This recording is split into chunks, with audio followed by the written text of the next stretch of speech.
Film की शुरुआत में हमें 1944 का वक्त दिखाया जाता है। हम देखते हैं बहुत बड़ी जंग चल रही है। नाजी आर्मी एक आदमी को पकड़कर अपने साथ ले जा रही थी। उसके मुंह पर कपड़ा ढका हुआ था और उस आदमी का दोस्त बस उसे देखता ही रहता है। वो सोचता है कि आखिर ये आर्मी मेरे दोस्त को कहाँ पर ले जा रही है। जब उस आदमी के चेहरे से कपड़ा हटाया जाता है तो पता चलता है कि ये इंडियाना जोन्स है। दरअसल यहाँ पर नाजी बहुत सी एंटीक्स नायाब चीजों को जंग के बाद चुरा रही थी। उन्हें उसी जगह पर ऐसी ऐसी चीजें मिली थी जो दुनिया में कहीं पर भी नहीं पाई जाती। इंडियाना भी यहाँ पर एक खास चाकू की तलाश में आया था। अब नाजी का एक साथी जिसका नाम वॉलर होता है वो उसे देखकर अपने बैग में रख लेता है। तभी उधर एक जोरदार धमाका हुआ था जिसमें इंडियाना बचकर निकल जाता है और एक गाड़ी में जाकर बैठ गया था। उसी गाड़ी में दो नाजी फौजी भी आकर बैठ जाते हैं। उन्हें ऐसा लग रहा था कि आगे उनका ड्राइवर बैठा है, इसीलिए इंडियाना भी कुछ नहीं बोलता और बस गाड़ी चलाता रहता है। मगर आधे रास्ते में नाजी फौज को पता चल गया था कि ये इंडियाना है जो कि इनसे छूटकर भाग रहा है। अब जब उन्हें पता चलता है तो इंडियाना ने चलती गाड़ी से छलांग लगा दी थी और कुछ फौजियों को मारते हुए एक ट्रेन में चढ़ जाता है। उस ट्रेन में दरअसल सारे नाजी फौजी इस जगह से एंटीक्स चीजों को लेकर जा रहे थे। वो ट्रेन के डब्बे में पहुंचता है जहाँ पर वो कीमती चाकू था, मगर दिखने पर उसे पता चलता है कि वो असल नहीं बल्कि वो तो नकली था। ये बात नाजी के साथी वॉलर को पहले ही पता चल गई थी, इसीलिए उसने जानबूझकर उसे वहीं पर छोड़ दिया। वॉलर के हाथ में तो यहाँ पर बहुत ही कीमती मशीन लगी जो कि एक साइंटिस्ट ने बनाई थी, जिस वजह से वो टाइम ट्रेवल भी कर सकते थे। अब इन सब चीजों को वॉलर के पास इंडियाना का दोस्त भी देखता है जिसको इन्होंने पकड़ा हुआ था। उधर इंडियाना को बहुत ही एंटीक कीमती चीजें मिली थी। फिर वो वहाँ से एक दूसरे डब्बे में आकर बैठ जाता है ताकि कोई नाजी फौजी उसे पहचान ना पाए। इंडियाना उधर ही अपने दोस्त को भी देखता है जो कि कुर्सी से बंधा हुआ था। वो उसे छुड़वा कर अपने साथ ले जाता है। आगे वाले डब्बे में इंडियाना को वॉलर मिलता है जिसके पास डिवाइस थी। वो उसको मुक्का मार के वो डिवाइस ले लेता है जिससे टाइम ट्रेवल भी हो सकता था। फिर वो दोनों इस ट्रेन के ऊपर भागते हैं क्योंकि ट्रेन के अंदर उन्हें पकड़ा जा सकता था, मगर नाजी उन्हें हर हाल में पकड़ना चाहते थे, इसीलिए वो उस ट्रेन के आगे बॉम्ब ब्लास्ट कर देते हैं। जब इंडियाना ये देखता है तो अपने दोस्त को लेकर नहर में कूद गया था, इसीलिए दोनों बच गए थे। अब इन्हें पता चलता है कि ट्रेन के ऊपर बॉम्ब नाजियों ने नहीं छोड़ा था, असल में ये काम अमेरिकन का था। अब वो टाइम ट्रेवल डिवाइस भी उनके कब्जे में थी, यानी कि वो डिवाइस इंडियाना को मिल ही नहीं पाई। अब कहानी आती है 1969 में। इंडियाना जोन्स अब बड़े हो गए थे। हमें उनका कॉलेज दिखाया जाता है जहाँ पर वो प्रोफेसर थे जो हिस्ट्री की चीजों के बारे में बताते थे। वो अपने सभी स्टूडेंट से एक सवाल पूछते हैं। सभी स्टूडेंट उनके सवाल का गलत जवाब देते हैं। यहीं पर हेलेना नाम की एक लड़की थी जो इंडियाना के सभी सवालों की सही जवाब देती है, जिसे सुनकर वो बहुत खुश हुए थे। वो यहाँ पर सबको एक साइंटिस्ट का नाम बताती हैं। वो कहती हैं कि वो बहुत सी चीजें बना चुके हैं जैसे कि हथियार और बहुत सी डिवाइसेस वगैरह जिनसे टाइम ट्रेवल भी हो सकता है। खैर इंडियाना अब कॉलेज से निकल जाते हैं। उनके पीछे हेलेना भी थी और साथ ही हेलेना के पीछे एक CIA एजेंट। एक होटल में बहुत सारे गुंडे हैं, उन्हीं में एक अमेरिकन एजेंट भी था। उधर वॉलर भी होता है जिसको हमने कहानी के शुरू में देखा, जो एंटीक चीजों को चुराना चाहता था। ये अमेरिकन एजेंट वॉलर के लिए ही काम किया करता था। दरअसल वॉलर ने यहाँ पर सबसे अपनी पहचान छुपाई थी कि वो नाजी है। वो यहाँ पर नासा के साथ मिलकर काम किया करता था। सीन शिफ्ट होता है हेलेना और इंडियाना पर। हेलेना इंडियाना को बताती है कि मैं आर्कियोलॉजिस्ट की पढ़ाई कर रही हूँ, यानी कि मुझे तारीख में बहुत सी चीजों को जानने का बहुत शौक है। मैंने बहुत सी चीजों के बारे में गहराई से पढ़ा है। वो यहाँ पर उसी डिवाइस की बात भी करती है जो कि टाइम ट्रेवल डिवाइस थी। हेलेना कहती है मुझे अब वो डिवाइस, वो डायल ढूंढना है। ये सुनकर इंडियाना थोड़ा मायूस हो जाते हैं। वो हेलेना को अब अपने साथ उसी कॉलेज की लाइब्रेरी में लेकर जाते हैं जहाँ पर वो पढ़ाया करते थे। वो डिवाइस को निकाल कर हेलेना को दिखाते हैं क्योंकि अब तक इंडियाना ने उसे संभाल कर अपने पास रखा हुआ था। ये आधा हिस्सा है, आधा हिस्सा उस साइंटिस्ट ने तोड़ दिया था जब उसने इसे बनाया, क्योंकि वो साइंटिस्ट जानता था कि ये गलत कामों के लिए भी इस्तेमाल हो सकता है और कभी ना कभी ये गलत हाथों में भी जरूर जाएगा। तभी उधर कुछ लोग आ जाते हैं जो कि CIA के एजेंट्स थे। इनमें वही CIA की एजेंट भी थी जिसको हमने हेलेना का पीछा करते देखा। उन्हें दरअसल ये बात पता चल गई थी कि इंडियाना के पास वो टाइम ट्रेवल डिवाइस है। वो उन पर गन कर लेते हैं। तभी यहाँ से हेलिना वो डिवाइस लेकर भाग गई थी। इंडियाना को पकड़कर एक वैन में डाल दिया जाता है और उनसे पूछते हैं कि बताओ वो डिवाइस कहाँ पर है। तभी आगे जाकर उनकी वैन रुक जाती है। आगे बहुत रश था क्योंकि आज के दिन नील आर्मस्ट्रांग चांद पर पहला कदम रखने वाले थे, इसलिए उनकी वैन को रोक दिया जाता है। अब ये सभी इंडियाना को लेकर पैदल जाने का फैसला करते हैं, लेकिन इंडियाना उन्हें चकमा देकर यहाँ से भाग गए थे। वो यहाँ से घोड़े पर चढ़ते हैं और फिर आगे ट्रेन में बैठकर यहाँ से निकल गई थी। आगे जाकर उनकी मुलाकात अपने दोस्त से होती है क्योंकि वो अपने दोस्त के पास आ गई थी। उनके दोस्त बताते हैं कि हेलिना चोर है, वो एंटीक्स नायाब चीजों को चुराकर मार्केट में बेचती है और बहुत वक्त उसने जेल में भी गुजारा है। सारी बातें सुनकर इंडियाना कहते हैं कि मुझे उसे ढूंढना होगा क्योंकि उसके पास कीमती डायल डिवाइस है। अब इंडियाना के दोस्त उनका सारा बंदोबस्त करते हैं। उन्होंने उनके नकली पासपोर्ट भी बनवा लिए थे। इंडियाना के दोस्त उन्हें उनकी कैब देते हैं जो कि बहुत पुरानी थी। वो बताते हैं कि तुम्हारे साथ किया गया हर एडवेंचर मुझे याद है।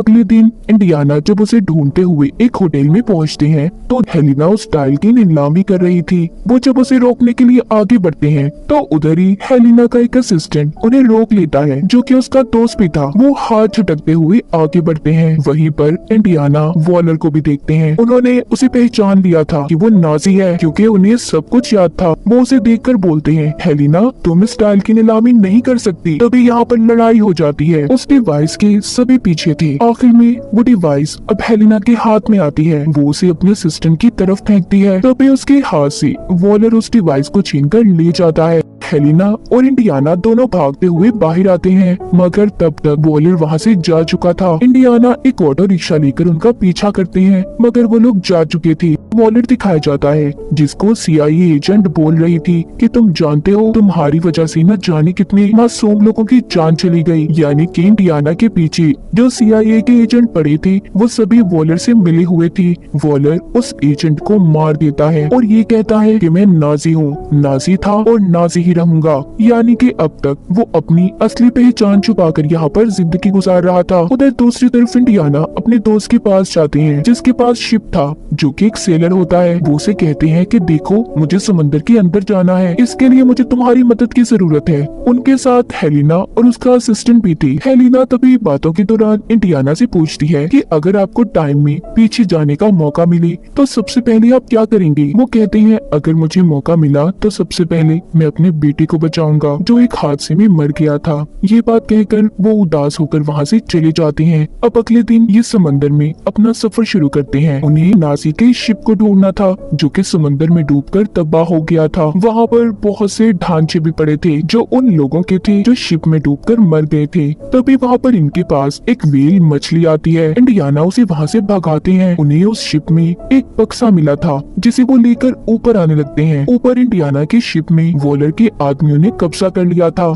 जैसे ही वो उस बक्से को लेकर ऊपर आते हैं तो वो लोग उस बक्से को ले लेते हैं। उसमें एक बड़ा पत्थर था जिस पर अजीब सा कुछ लिखा हुआ था। अब ये उस पत्थर पर हेलिना को पढ़ने का कहते हैं क्योंकि वो आर्कियोलॉजिस्ट थी। यहाँ पर वो अपनी चाल खेलती है और सारी बातें उन्हें गलत बताकर एक बॉम्ब ब्लास्ट कर देती है। और अब इसी बात का फायदा उठाकर इंडियाना, हेलिना और उसका असिस्टेंट एक दूसरी कश्ती में चले जाते हैं। इंडियाना ने वो पत्थर भी साथ ले लिया था। जब वो ये देखते हैं कि वो पत्थर तो बहुत भारी है, तभी वो उसमें आग लगा देते हैं। उन्हें लग रहा था कि शायद उसके अंदर कुछ तो जरूर होगा। जब वो उसे आग लगाते हैं तो उसमें से एक गोल्ड की शील्ड निकलती है जिस पर दरअसल ये लिखा था कि दूसरी डायल का हिस्सा कहाँ पर है। उन्हें एक जगह के बारे में भी पता चलता है जहाँ पर वो साइंटिस्ट दफन था जिसने टाइम मशीन को बनाया था और दूसरा हिस्सा उन्हें वहीं पर मिलना था। अब ये तीनों उसी जगह पर निकल जाते हैं जहाँ पर पहुँचते ही हेलियाना का असिस्टेंट अगवा हो गया था। इंडियाना को उसकी फिक्र हो रही थी। वो उन लोगों का पीछा भी करने की कोशिश करते हैं मगर नहीं पकड़ पाती। जाते हुए हेलिना इंडियाना को बताती है कि मेरा असिस्टेंट बहुत चालाक है, आप उसकी फिक्र नहीं करें, वो जानता है कि उसे मुसीबत से कैसे निकलना है। अब जब ये दोनों गार में पहुंचते हैं तो उधर पहले ही वॉलर के आदमी मौजूद थे। उस गार में जहरीली गैस छोड़ी गई थी। इंडियाना थोड़ा आगे बढ़ते हैं। उन्हें जो गोल्ड की शील्ड मिली थी उस पर आगे जाने का रास्ता लिखा हुआ था। अब आगे चलते हुए इन्हें गार में एक बहती हुई नदी भी मिलती है जिसको ये लोग पुल से पार करते हैं। इनके पीछे पीछे वॉलर के आदमी भी थे। आगे जाकर इंडियाना और हेलिना को उस साइंटिस्ट का मकबरा नजर आ जाता है। जब ये उस पत्थर को हटाते हैं तो उधर उसका पूरा कंकाल ढांचा पड़ा था। उधर ही इन्हें उसी डिवाइस का दूसरा हिस्सा भी मिल गया था, जिसे देखकर इंडियाना बहुत खुश थी। हेलिना उधर बनी हुई तस्वीरों को देखती है जो कि आज के जमाने की थी। वहाँ पर एरोप्लेन और घड़ी की तस्वीरें बनी हुई थी, जिसे देखकर वो काफी हैरान होती है, क्योंकि वो ये सोच रही थी कि उस जमाने में भला इन चीजों के बारे में किसी को कैसे पता होगा। वो उसी साइंटिस्ट के ढांचे पर बंधी हुई घड़ी भी देखती है जो कि आने वाले जमाने की थी। वो देखकर बोलती है कि ये बात तो काफी हैरान है, जो घड़ी इन्होंने बांधी हुई है ये टेक्नोलॉजी तो अभी तक आई भी नहीं। दरअसल यहाँ पर हेलिना को बात समझ आती है कि साइंटिस्ट वक्त से छेड़छाड़ कर रहे हैं, टाइम ट्रेवल को जानते हैं। तभी इंडियाना भी ये सुनकर कहती है कि ये सारी बातें सच हैं। तभी उधर वॉलर आ जाता है जो कहता है कि साइंटिस्ट कभी भी गलत नहीं था, टाइम ट्रेवल हो सकता है। अब वो उस डिवाइस का दूसरा हिस्सा इनसे ले लेता है और साथ ही जो साइंटिस्ट ने हाथ पर घड़ी बांधी हुई थी उसको डिवाइस पर रखता है तो वो चलने लगी थी। यहाँ पर हेलिना का असिस्टेंट भी आ जाता है जो वॉलर पर हमला करता है। तभी उधर गोलियां चलना शुरू हो गई थी, इसी उसमें इंडियाना भी जख्मी हो गए थे।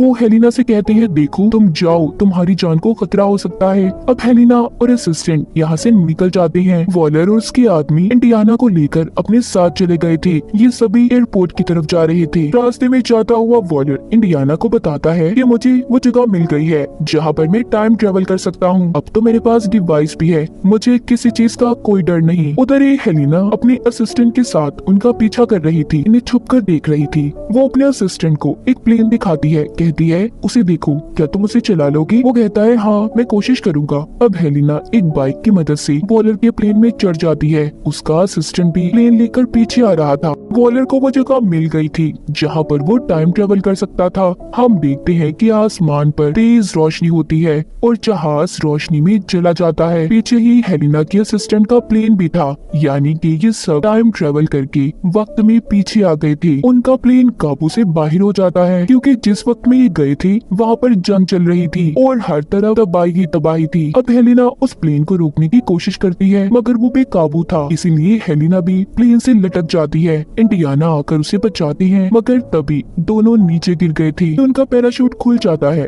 और दोनों बच जाते हैं। उधर ही हमें वो साइंटिस्ट भी दिखाए जाते हैं जिन्होंने टाइम ट्रेवल मशीन को बनाया था। वो अभी भी बैठे उसे पूरा ही कर रहे थे, यानी कि ये वक्त तो पीछे का था। उस वक्त टाइम ट्रेवल मशीन बनी ही नहीं थी। वो अब उस प्लेन को भी गिरता हुआ देखते हैं जिसमें वॉलर था। वो प्लेन पूरी तरह गिरकर तबाह हो गया था। यहाँ पर साइंटिस्ट आकर वॉलर के हाथ से घड़ी को उतार लेते हैं जो कि उन्होंने उनकी बांधी हुई थी, यानी कि प्रेजेंट में जो हमने देखा उनके ढांचे के हाथ पर। अब यहीं पर इंडियाना हेलिना को बताते हैं ये सारा प्लान साइंटिस्ट का था। उन्होंने अपने डायल को ऐसे सेट किया था कि अगर आने वाले कल में कोई उस डायल को इस्तेमाल करे तो वो उसी जगह पर पहुंच जाए जहाँ पर वो रहा करते थे। और देखो ऐसा ही हुआ है। मैं यहीं पर अब हमेशा के लिए रहना चाहता हूँ। मेरी जितनी भी जिंदगी बची है मैं बस यहीं पर रहकर गुजारना चाहता हूँ। तभी वो साइंटिस्ट उनके पास आते हैं और इंडियाना को घड़ी और वो डायल टाइम ट्रेवल मशीन देते हैं। कहते हैं कि इसे तुम अपने वक्त में साथ ले जाओ। इंडियाना कहते हैं नहीं, मैं अब यहाँ से कहीं नहीं जाना चाहता। तभी हेलिना कहती है आप यहाँ पर टाइम ट्रेवल करके आए हैं, अगर आप यहीं पर रहे तो हमारे लिए मसले खड़े हो सकते हैं, इसीलिए आपको मेरे साथ चलना ही होगा। तभी वो उनके मुंह पर एक जोरदार मुक्का मारती है जिससे इंडियाना बेहोश हो जाते हैं। जब उन्हें होश आता है तो वो अपनी दुनिया में थे, यानी कि अपने वक्त में। प्रेजेंट उनके मौजूदा दौर में वही घड़ी और टाइम ट्रेवल मशीन उनके पास पड़ी थी जिससे ये अभी 2000 साल पीछे गए थे। उधर हेलिना आती है और बोलती है कि मैं जानती हूँ आप अकेले हैं। तभी वहाँ पर वो उनकी वाइफ को बुलाती है जो पहले उन्हें छोड़कर चली गई थी। ये सभी बहुत खुश थे और इसी के साथ ही इस फिल्म की कहानी भी यहीं पर खत्म हो जाती है।